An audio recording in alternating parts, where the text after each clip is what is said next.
Assalamualaikum warahmatullahi wabarakatuh. Perkenalkan, nama saya Alfia Sari Siregar.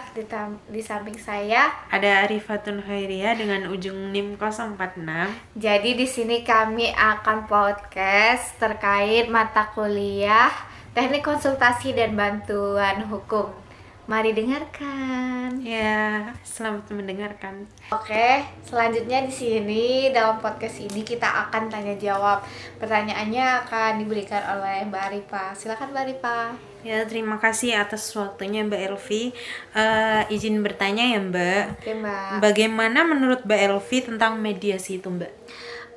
Kalau saya tentang mediasi itu sendiri bagus sih, soalnya kan sebelum dia masuk ke pengadilan, dia mediasi dulu nih. Kan mediasi itu kan ada berbicara baik-baik dulu ya Mbak. Yeah. Jadi tuh menurut saya itu oke banget, terutama untuk orang-orang yang agak ekonominya agak di bawah gitu. Jadi kan dengan ada mediasi ini, mana tahu permasalahan-permasalahan yang ada itu bisa diselesaikan gitu Mbak sebelum ke pengadilan. Kalau bisa diselesaikan dengan mediasi toh biayanya kan jadi lebih hemat, waktunya lebih lebih cepat gitu. Jadi menurut saya dengan adanya mediasi itu penting banget. Soalnya bisa terkadang itu ada yang terselesaikan masalahnya sebelum ke pengadilan karena mediasi itu. Tetapi mungkin kalau yang problemnya itu terlalu sulit, mungkin dengan adanya mediasi itu agak kurang efektif Mbak. Tapi menurut saya kalau untuk sengketa-sengketa yang masih bisa dibicarakan, mending mediasi dulu, begitu Mbak.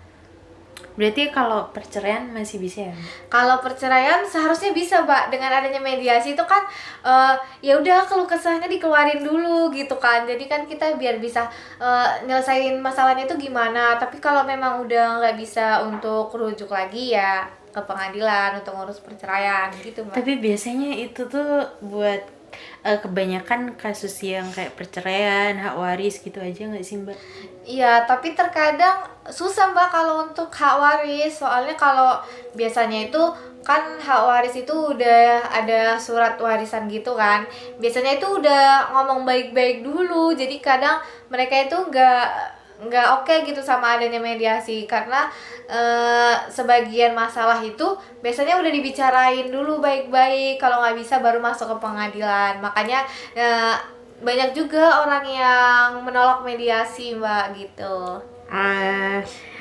Apakah mediator sendiri tuh benar-benar netral nggak Mbak menurut Mbak Elvi? Kalau menurut saya pribadi tuh mediator itu netral Mbak, karena seharusnya dia itu memang tidak ada berpihak. Salah satu hal yang wajib bagi mediator itu adalah bukan dari yang bersengketa satu atau bersengketa sama satunya lagi. Dia itu harus yang bila perlu harusnya nggak kenal Mbak. Jadi dia itu nggak ada berpihakan di belakang maupun di depan orangnya. Jadi menurut saya itu mediator itu emang harus yang tidak berpihak pada salah satu yang bersengketa. Begitu Mbak Arifa. Kalau tentang advokat nih Mbak, Iya. apakah advokat itu tidak membela yang salah? Menurut saya ya Mbak, kalau advokat itu kan emang tugasnya membela hak-hak orang aja ya Mbak. Kalau masalah dia membela yang salah atau yang benar itu menurut saya sih enggak. Soalnya mediator itu bukan membela orangnya, tapi membela hak-hak dari orangnya. Meskipun dia bersalah atau tidak, sebelum putusan pengadilannya itu ada, kan kita nggak bisa nih bilang dia tuh bersalah kok dianya dibela sih orang yang bersalah. Enggak, mediator sendiri itu Mediator Mbak? Advokat? sorry maksud saya itu advokat itu sendiri kan bukan membela orang ya Mbak. Jadi Iya. dia advokat itu tuh membela hak-haknya. Jadi terkadang juga banyak orang-orang yang bersengketa kan Mbak datang nih ke advokat. Ya dia bilang bukan yang sebenarnya gitu Mbak. Jadi dia tuh banyak bohongnya sebenarnya. Tapi kan tetap advokat itu membela hak-haknya, bukan membela orang yang salah. Menurut saya itu salah sih Mbak. Advokat nggak membela orangnya, begitu Mbak Arifah. Jadi si klien itu misal dia salah kan, Mbak? Iya Mbak. Berarti dia kayak ngomong itu tentang perspektif dia sendiri, tentang diri dia sendiri, kalau menurut dia tuh benar gitu. Iya Mbak. Banyak sih sekarang yang bersengketa gitu. Dia tuh pasti melo-melo dulu sih Mbak, biar kayak dibantu nih sama advokatnya. Padahal tuh sebenarnya advokatnya tuh agak susah juga Mbak. Soalnya dia harus pandai-pandai lah gitu kan Mbak. Jadi dia harus pandai-pandai membaca orang. Soalnya kan kalau kesaksian dari kliennya itu kadang A, tiba-tiba di pengadilan B kan susah ya Mbak. Jadi tuh kayak nggak ada jalan tengahnya gitu. Jadi itu menurut saya advokat itu luar biasa sih, karena kliennya datang yang kita nggak tahu kebenarannya berapa, tapi emang dia harus membela kliennya gitu Mbak Rifa. Tapi kalau si kliennya tuh kayak memberikan kesaksian yang Palsu. tidak sesuai gitu, advokatnya kena nggak sih, Mbak? Kalau gitu sebenarnya advokatnya nggak kena Mbak, karena advokatnya itu menurut saya dia cuma membela hak-haknya aja. Tapi tantangan dari advokat sendiri itu ya gitu Mbak, yang susah itu cuma terkadang si kliennya itu bilang A, di pengadilan itu udah jadi B, jadi itu terkadang susah. Jadi harus pinter-pinter sih sebagai advokat membaca kliennya itu gimana sih sebenarnya sengketanya itu, yang bermasalah kliennya atau yang digugatnya sih gitu. Jadi terkadang advokat itu harus membaca sih Mbak. Pasti menurut saya itu 70% kalau kliennya datang itu nggak jujur gitu, nggak ngasih tahu kalau dia yang salah meskipun dia salah gitu kan. Soalnya kalau dia datang ke advokat dengan jujur 100% kalau dia salah, kan advokat juga lah udah tahu salah kok malah mau minta dibela gitu kan Mbak. Jadi menurut saya itu advokat tuh harus pengetahuan itu harus lebih, kayak dia tuh harus membela hak-hak orang, dia juga harus mengetahui nih apakah dia yang dikatakan kliennya itu benar 100% atau malah advokatnya yang agak ribet mencari kebenaran dari sengketanya, dari kliennya gitu Mbak. Wah, jadi susah ya untuk tantangan jadi advokat itu sendiri. Iya Mbak, menurut saya itu susah sih, tapi luar biasa sekarang tuh di Indonesia malah advokatnya banyak Mbak. Iya.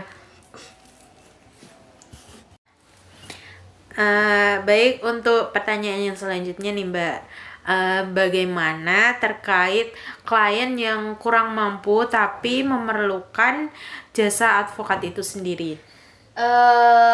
Menurut saya Mbak, memang kalau klien itu kurang mampu, tapi kan kalau di pengadilan kan harus pakai jasa advokat ya Mbak. Jelas kalau nggak pakai jasa advokat kita itu udah kayak kalah telak duluan gitu, nggak ada yang membela. Jadi banyak juga, kita kan juga kalau orang-orang biasa kan kita nggak tahu ya Mbak kehidupan di pengadilan itu kayak mana, harus gimana kan. Biasanya kalau ada jasa advokat itu kan lebih gampang ya ngurus ini itunya. Jadi menurut saya kalau kitanya kurang mampu itu biasanya ada sih sebenarnya bantuan hukum gitu. Jadi kalau bantuan hukum itu kadang ada yang gratis Mbak, tapi kalau advokat sendiri itu biasanya ada tarifnya. Jadi sebelum kita setuju nih dia jadi advokat, kita langsung tanya aja Mbak draft tarifnya gimana gitu. Bila perlu kita harus menentukan dulu nih di depan perjanjiannya, kalau sampai selesai nih kasusnya itu berapa. Jadi jangan tiba-tiba kita tarifnya nih kayak misalnya 2 juta nih ya kan Mbak, tapi kita nggak nanya detail nih, kita nggak nanya bahwa 2 jutanya itu udah sama operasionalnya belum, udah sama duit jalan advokatnya belum, udah sama, pokoknya kita harus nanya dulu Mbak 2 jutanya itu udah lengkap mulai dari pengurusan pertama klien itu sampai akhir belum. Jadi kadang tuh advokat juga duit ketika sengketanya berhasil nih berapa ujungnya kan Mbak, tapi kadang tuh banyak juga yang ada juga operasional advokatnya itu bolak-balik pengadilan, dia juga dikasih. Jadi menurut saya kalau untuk kita yang agak kurang mampu, jadi kita harus buat perjanjian dulu nih, mulai dari awal dan semuanya itu tuh udah mencakup harga pertama belum gitu menurut saya Mbak. Jadi biar supaya ya kalau kita sadar diri dong, kadang kan tiba-tiba 50 juta kitanya nggak punya duit segitu kan, kalau udah sengketanya selesai kan susah ya Mbak. Jadi makanya harus perjanjian awal sih, harganya berapa sampai selesai atau enggak, atau ada tambahan lain enggak gitu menurut saya Mbak. Tapi kan gini ya Mbak, kan ada nih orang yang kayak minim pengetahuan gitu dan Iya, nggak tahu kalau harus ada perjanjian awal, dan si advokat itu sendiri juga tidak memberikan kayak jasa bantuan hukum gratis gitu kan nggak semua advokat memberikan jasa bantuan Iya. hukum gratis kan Mbak. Iya. Gimana tuh? Kalau menurut saya kita juga harus pinter-pinter ya Mbak. Seenggak pintar-pintarnya kita meskipun datang ke advokat nih, kita harus tahu biasanya ya Mbak. Sekarang itu kan udah canggih ya. Jadi banyak di kantor-kantor advokat itu udah ada tarifnya sendiri Mbak. Jadi kalau tarif sampai selesai nih segini, sampai atau operasionalnya aja segini. Jadi menurut saya itu mempermudah klien sih Mbak. Jadi dia kalau udah ada duit segini nih, bisa nih pakai jasa advokat ini. Kalau enggak kita pindah ke jasa advokat lain. Menurut saya itu ya Mbak, setiap advokat itu tarifnya beda-beda Mbak. Jadi kita bisa nyari sesuai budget kita gitu Mbak. Tapi kalau budgetnya yang agak kurang gitu, Iya, Mbak. menurut Mbak gimana kredibilitas? Kalau menurut saya kita selesain baik-baik dulu ya Mbak. Terus biasanya kalau kayak orang kita biasa ini memang harus pakai jasa advokat, dia diusahain entah dari manapun. Yang penting kan biasanya kalau pakai jasa advokat kan udah sekian bener gitu kan Mbak, sekian persen lah kita udah tahu kita menang di pengadilan. Jadi biasanya ya itu tergantung kliennya mau duit bayarnya dari mana gitu Mbak. Kalau nggak bisa juga, sekarang banyak juga bantuan hukum yang gratis kayak pos bakum gitu tuh kadang gratis Mbak.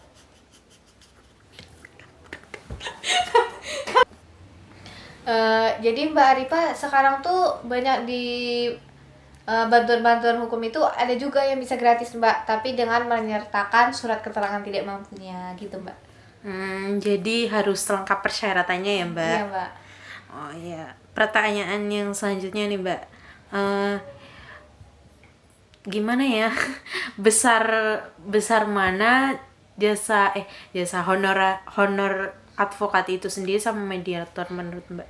Kalau terima kasih pertanyaannya Mbak Arifa. Kalau menurut saya sendiri ya Mbak, kayaknya itu besaran honor advokat ya Mbak. Soalnya kalau mediator kan dia cuma menengahi gitu kan Mbak. Dia itu sebenarnya juga nggak bisa memutuskan Mbak. Kalau mediator dia cuma bisa menengahi antara sengketa klien satu sama sengketa klien satunya lagi, dengan syarat keputusannya nanti dikembalikan sama mereka. Biasanya itu ya Mbak sekitar honor mediator sendiri itu 200 sampai 300. Ada kadang yang sampai 500. Itu tergantung sama perjanjian awal mereka. Sedangkan advokat sendiri justru lebih banyak honornya ya Mbak. Soalnya dia sampai namanya juga bantu klien kan Mbak, dari bolak-balik pengadilan kadang gitu. Jadi honornya jauh lebih besar yang advokat Mbak. Juga advokat kadang di balik itu nanti dia berhasil nih nyelesain sengketa, dia kadang juga dapat bonus dari perjanjian awal gitu kan, karena sengketanya telah selesai gitu dan berhasil gitu Mbak Arifa. Kalau misalnya kalau jadi advokat itu tuh kan kalau kasusnya tuh kalah gimana ya Mbak terkait honor itu sendiri? Kalau kasusnya kalah, apakah ada pengurangan atau gimana? Kalau menurut saya di perjanjian awal itu meskipun dia kalah atau menang, dia nggak bisa Mbak tiba-tiba perjanjian awal ini advokat itu sampai selesai nih sengketanya sekitar 3 juta gitu kan Mbak. Jadi nggak bisa nih kalau kliennya nanti motong tiba-tiba honornya jadi 1 juta karena kalah di pengadilan, nggak bisa Mbak. Soalnya kalau perjanjian dari awal itu udah ditandatangani, maka dia juga tertera mau kalah atau menang, advokat itu tetap dibayar Mbak gitu. Iya, Mbak. Kalau honor mediator itu sendiri jadi kayak setara kayak guru honorer gak sih, Mbak? Iya Mbak, itu tapi kerjanya juga nggak terlalu berat kan Mbak, paling Iya sih. menengahi. Jadi mungkin karena itu juga honornya jadi 200 sekali nge-mediator klien satu sama klien satunya lagi. Berarti itu biasanya kan jadi mediator paling cuma 2 jam, 3 jam gitu gak sih, Mbak? Iya Mbak, makanya ya tergantung jamnya juga ya Mbak. Masa iya mediator cuma sejam 2 jam bayarannya sampai jutaan juga kan, karena enak dong ini ngapain jadi advokat yang mondar-mandir ngurusi berkas, ngurusi klien. Kalau saya kalau dipilih honornya mediator lebih gede, saya mau mediator aja daripada advokat gitu Mbak. Berarti kebanyakan profesi mediator tuh kayak cuma profesi tambahan gitu ya, Mbak? Iya Mbak, banyak yang soalnya kan Mbak jarang ada juga yang mau di mediator gitu kan. Sengketa-sengketa besar juga kadang nggak butuh mediator gitu. Tapi ya kecil lah Mbak. Jadi nggak ada tuh orang yang memang khusus kerjanya jadi mediator gitu, nggak ada Mbak. Soalnya gajinya kecil kan. Jadi Iya. biasanya untuk sampingan-sampingan aja gitu.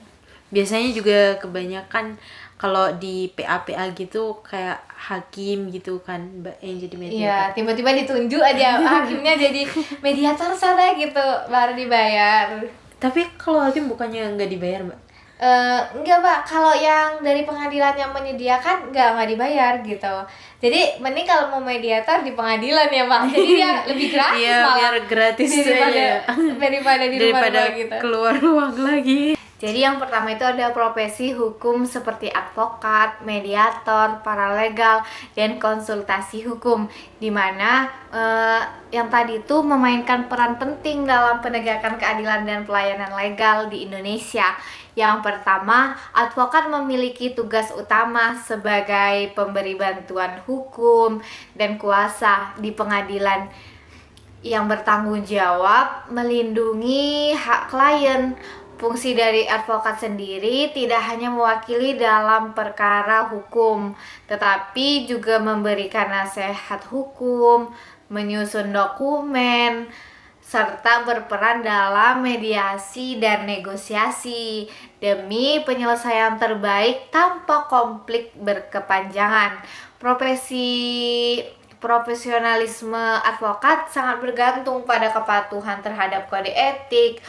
Kode etik advokat yang mengatur integritas, kerahasiaan, dan independensi menjalankan profesinya.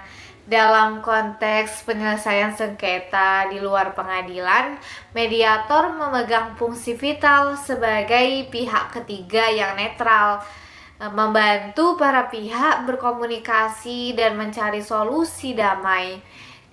Ada juga mediator mengedepankan kejujuran, sikap tidak memihak, dan menjaga kerahasiaan proses mediasi demi menghasilkan kesepakatan yang adil dan berkelanjutan.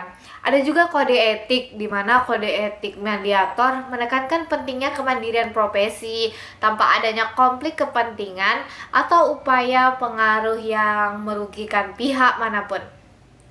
Mediator juga memiliki tanggung jawab menjaga etika dan profesionalisme sekaligus diatur secara jelas oleh regulasi nasional. Paralegal dan konsultasi hukum juga merupakan bagian integral dari praktek hukum. Paralegal berperan sebagai tenaga pendukung yang membantu advokat dalam hal administrasi, penelitian hukum, dan persiapan dokumen. Namun, tidak berwenang mewakili klien di pengadilan. Sedangkan konsultasi hukum sendiri memberikan advies dan kajian risiko hukum serta membantu organisasi dalam kepatuhan terhadap regulasi tanpa terlibat langsung dalam proses litigasinya.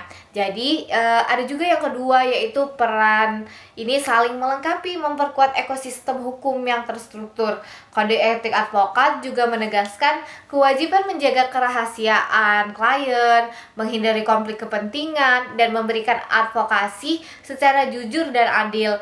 Pelanggaran kode etik dapat berakibat pada sanksi, disipliner, dan pencabutan izin praktik juga. Sedangkan peraturan paralegal mengatur batas ruang lingkup kerja, menegaskan posisi paralegal sebagai pendamping legal yang bekerja di bawah pengawasan advokat yang berizin. Jadi ada juga Kode et yang oke teman-teman, materinya akan dilanjutkan oleh Mbak Arifa. Kepada Mbak Arifa, kami persilakan. selanjutnya ada kode etik dan peraturan mediator dirancang untuk menjaga netralitas, integritas, serta keberlanjutan hubungan antar para pihak. Bersama mediator, proses mediasi diatur agar transparan, inklusif, dan bebas dari manipulasi yang dapat menguntungkan mediator secara pribadi. Oleh karena itu, para mediator diwajibkan untuk mematuhi standar etika tinggi yang diawasi oleh Dewan Kehormatan Profesi Mediator. Terakhir, mengenai honorarium advokat, biasanya menerima honor berdasarkan tarif pinjam per jam, biaya tetap, atau kesepakatan lain yang harus diungkap dengan jelas kepada klien. Paralegal mendapatkan honor yang proporsional terhadap jasa non-litigasi yang diberikan, biasanya melalui firma hukum. Mediator menggunakan honorarium per sesi atau paket dengan prinsip transparansi dan keadilan. Etika penetapan honorarium penting agar tidak merugikan klien maupun merusak citra profesi. Secara keseluruhan, profesi hukum ini berjalan pada fondasi kode etik dan regulasi yang saling menguatkan, menjamin keadilan, profesionalisme, dan perlindungan bagi pengguna jasa hukum maupun masyarakat luas. Mengetahui tugas, fungsi, serta aturan tersebut penting agar seluruh aktor hukum dapat menjalankan perannya secara optimal dan berkontribusi pada sistem hukum yang kredibel dan terpercaya. Oke, jadi waktunya juga udah selesai ya Mbak. Jadi kita akhiri podcast kita pada hari ini. Saya Elpias Hari bersama Mbak. Saya Arifatun Hairiyah. Kita pamit undur diri. Dah.